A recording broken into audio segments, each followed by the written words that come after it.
और मेरी लोकसभा की बात आप पता करा के देखना। कल तक हमारे लोग दफ्तरों के बाहर लाइन लगाते थे, आज अधिकारी हमारे लोगों के घरों के बाहर लाइन लगाते हैं कि बताइए सांसद जी ने काम कहा था, आगे हमें फिर पूछेंगे, डांटेंगे, पूछेंगे काम क्यों नहीं हुआ, आप हमें बताइए कि आपका क्या काम है। जहां काम नहीं होता वहां अधिकारियों को उनकी दशा दिशा दिखाने के लिए हम लोग लेके जाते हैं कि चलो जाके देखो। क्यों? आपको ये बताना जरूरी है कि ना मैं आपका मालिक हूं, न अधिकारी आपके मालिक हैं, हम आपके नौकर हैं। आपने हमें वोट दी है, आप हमें तनख्वाह देते हैं, आप टैक्स देते हैं, उससे हमें तनख्वाह मिलती है। आपकी सेवा करना हमारी जिम्मेदारी है, आपकी आवाज पे खड़े होना हमारी जिम्मेदारी है, आपकी आवाज बनना हमारी जिम्मेदारी है, आपकी समस्या का हल करना हमारी ड्यूटी है। दिन रात परेशान रहती है। उन्होंने मुझे कई परेशानियां बताई। उनको जानने के बाद मुझे ऐसा लगा कि वास्तविकता में वो यहां धरातल पे काम करते हैं, इस वजह से उनको हर तरह की परेशानियों की जानकारी है। मैं इसलिए आपसे अपील करता हूं कि आप डॉक्टर नियाज को अपना प्रत्याशी न माने, आप डॉक्टर नियाज को अपना भाई, अपना हमदर्द, अपना साथी और अपनी समस्याओं को हल करने वाला अपना भाई मान के जो है उनके साथ खड़े हो जाएं, तभी जाके बदलाव हो सकता है।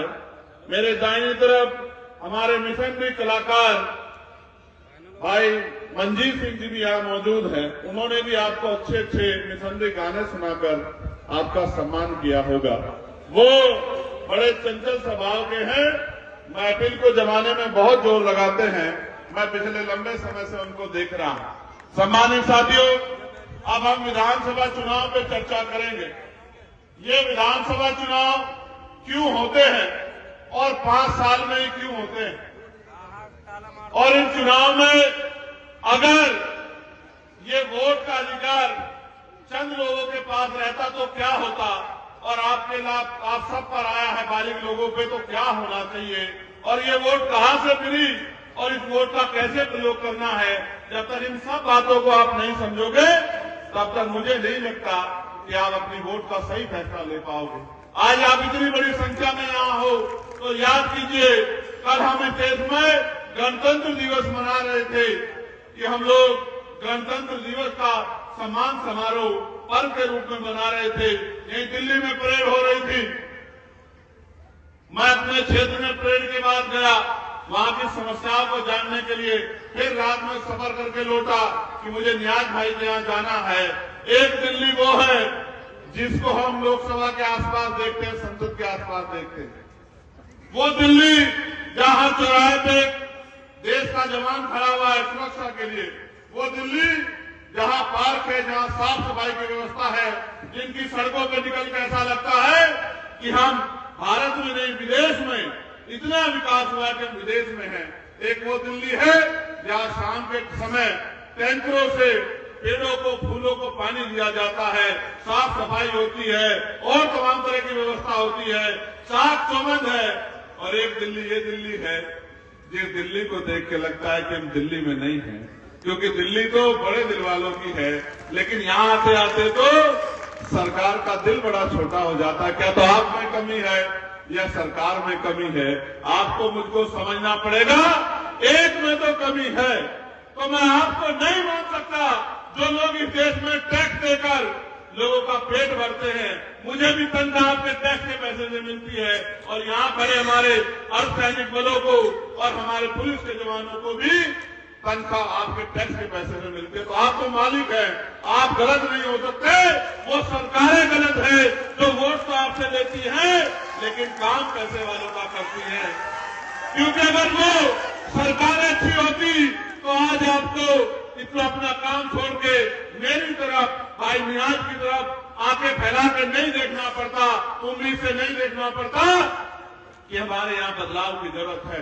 सम्मानित साथियों, इस देश में वोट का अधिकार सबको नहीं था। इस देश में राजतंत्र था, राजा महाराजा राज करते थे, और जो रानी के पेट से जन्म लेता था उसके माथे पर लिखा होता था कि ये राज करेगा, ये राजा बनेगा।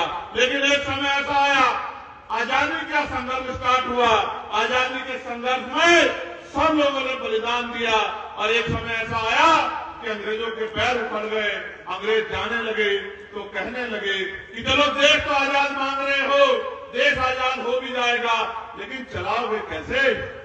कैसे चलाओगे? क्या तरीका चलाने का? हर आदमी तक सुख सुविधा कैसे पहुंचाओगे? तो सबने देखा कि ये तो वाकई में कठिन काम है। इसके लिए देश विदेश में जाया गया, हर आदमी से बात की गई, बहुत सरकारों से बात हुई कि देश कैसे चलेगा।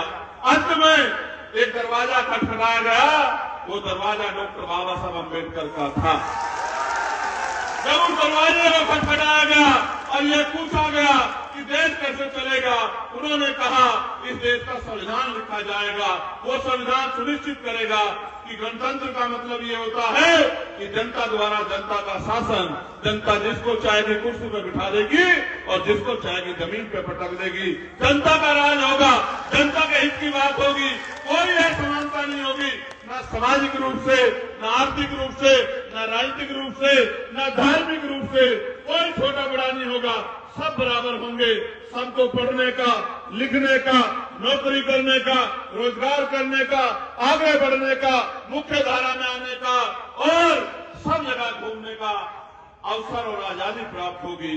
तो उन्होंने कहा फिर ये ऐसा है कि उसके लिए एक कमेटी बनेगी, ड्राफ्टिंग कमेटी एक सीमित समय में तैयार करेगी भारतीय संविधान को, और 2 साल 11 महीने 18 दिन बाद वो संविधान बन के तैयार हुआ।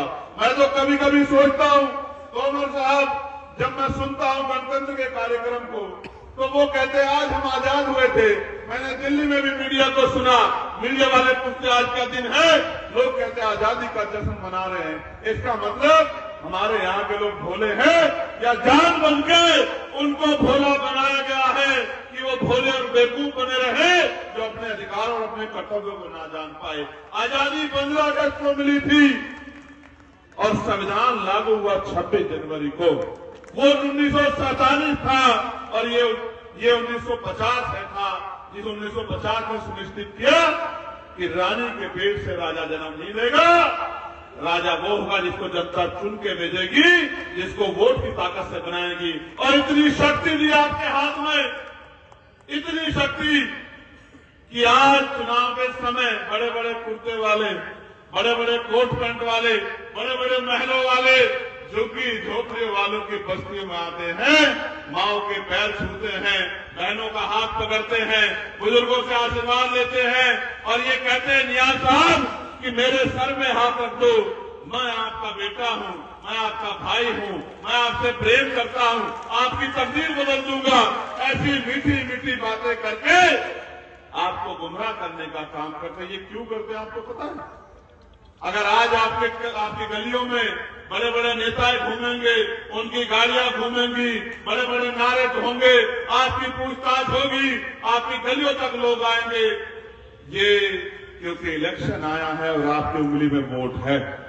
इस वोट की शक्ति से सुनिश्चित हुआ कि जनता के पास जाना पड़ेगा, भले ही 4 साल 10 महीने घर बैठ जाओ, लेकिन 2 महीने तो जनता के बीच में जाना पड़ेगा। अब वो लोग जो 4 साल 2 महीने घरों में छिपे रहते हैं, वो इन 2 महीने में आपके बीच आते हैं और उसके बाद 5, 4 साल 10 महीने आपको दिया लेके, लट्टन लेके, मोमबत्ती लेके उनको ढूंढना पड़ता है कि वो नेताजी कहाँ गए जो हमारी तकदीर बदलना चाहते थे। ईमानदारी की बात करते हुए लोग जेलों के रास्ते उन्होंने छोटे कर दिए। जिन्होंने कहा था आपकी गरीबी मिटा देंगे, उनके बड़े बड़े महल बन गए, लेकिन जनता जो कि तू है। मैं तो बस आपसे कहने आया हूं कि ये वोट आपका हथियार है। इस हथियार का अगर आपने सही प्रयोग किया तो आपकी समस्याओं का हल होगा, और अगर गलत प्रयोग किया, गलत प्रयोग कैसे आप महसूस करो। लोकतंत्र ने सुनिश्चित किया था कि जनता जिसको चाहेगी उसको चुनेगी, और जब ये लोकतंत्र शुरू हुआ तो पहले सीपी सिंह जी लोग आते थे। आपको गांव की कहावत के तौर पे याद दिलाता हूं, क्योंकि दिल्ली में तो बहुत सारे लोग आके बसे हैं, वो जानते हैं कि गांव में लोग आते थे, जैसे हमारे प्राइम मिनिस्टर कहते हैं कि मैं झोला उठा के चल दूंगा, वो झोला लेके आते थे, ठेकेदारों से पूछते थे कि कौन कौन सी वोट ऐसी है जिसको खरीदा जा सकता है। ठेकेदार बताता था कि गरीब लोग हैं, ये वोट की वैल्यू नहीं समझते, इनको पैसा देकर इनकी वोट को खरीदा जा सकता है। तो चुनाव से 2-3 दिन पहले वोट खरीदने का काम होता था और उस वोट को खरीद के लोग कुर्सियों पे बैठ जाते थे। ये काम तो पुराने समय में होता था, अब तो इसका तरीका बदल गया है। वो गैर कानूनी था, अब इसको कानूनी कर लिया है। कानूनी ये है कि चुनाव के समय कोई कहता है 2500 रुपए देंगे, कोई कहता है 2100 रुपए देंगे, कोई 1100 रुपए दे भी देता है, कोई 3000 देने की बात करता है। ये वोट की, ये लोकतंत्र नहीं है, ये पैसे द्वारा वोट की खरीदारी है। वो आपकी वोट को एक बार खरीद लेंगे और अगले 5 साल तक आपको रोने के लिए मजबूर कर देंगे। ये वोट की खरीदारी है।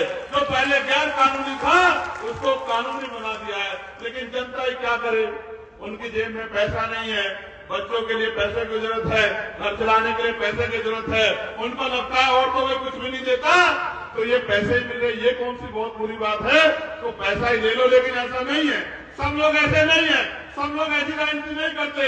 ये चंद लोग हैं जिनके पास वोट नहीं है, जिनकी संख्या कम है, वो पैसे के आधार पर आपकी वोट को लेना चाहते हैं।